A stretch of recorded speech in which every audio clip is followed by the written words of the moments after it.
इनके लबे रंगी की निछावर थी कि जिसने।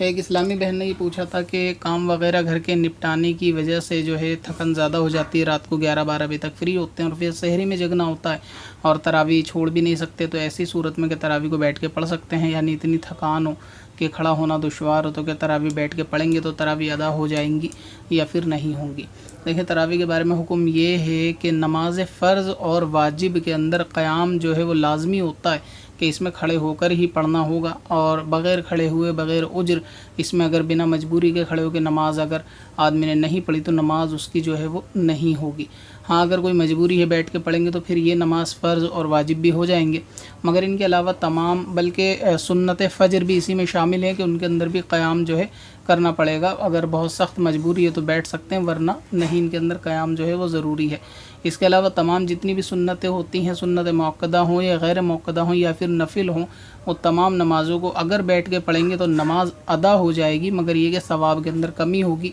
तो इसी तरीके से हुक्म तरावी का है कि अगर आप तरावी की नमाज को बैठकर पढ़ेंगे बिला मजबूरी और ऐसी थकन वगैरह की वजह से, तो तरावी तो अदा हो जाएगी, मगर शरीयत ने इसको नापसंदीदा रखा है, मकरू रखा है कि बेवजह तरावी को बैठ के ना पढ़ा जाए। बिलफ़र्ज़ किसी ने पढ़ दी तो उसको दोहराने की भी ज़रूरत नहीं है, उसकी तरावी का जो ज़िम्मा है उस रात का वो अदा हो जाएगा बैठकर तरावी पढ़ने से भी, मगर सवाब में भी कमी आएगी और साथ में ये फ़ेल मकरू है, शरीयत को नापसंदीदा है, तो इससे बचना चाहिए। अगर ज़्यादा मजबूरी ना हो, खड़े होने की क़ुव्वत हो तो खड़े होकर ही पढ़ना चाहिए, वरना एक सूरत हाल ये इख्तियार कर ले कि अगर सारी खड़े होकर नहीं पढ़ सकते, बहुत ज़्यादा थकन है या नींद का गलबा है या तरावी छूटने का खौफ हो, तो जितनी खड़े होकर पढ़ सकते हैं उतनी खड़े होकर पढ़ें, फिर बाकी वो बैठ के पढ़ सकते हैं। इस तरह गुंजाइश इसमें हो सकती है, मगर बेवजह की ये आदत बनाना सिर्फ़ अपनी सहूलियत की वजह से कि हमेशा तरावी के ऊपर ये करना कि बैठ कर ही पढ़ी जाए, तो ये दुरुस्त नहीं है, अगरचे फिर भी अदा हो जाएगी।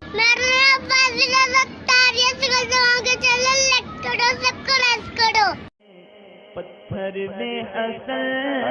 लाले पुरन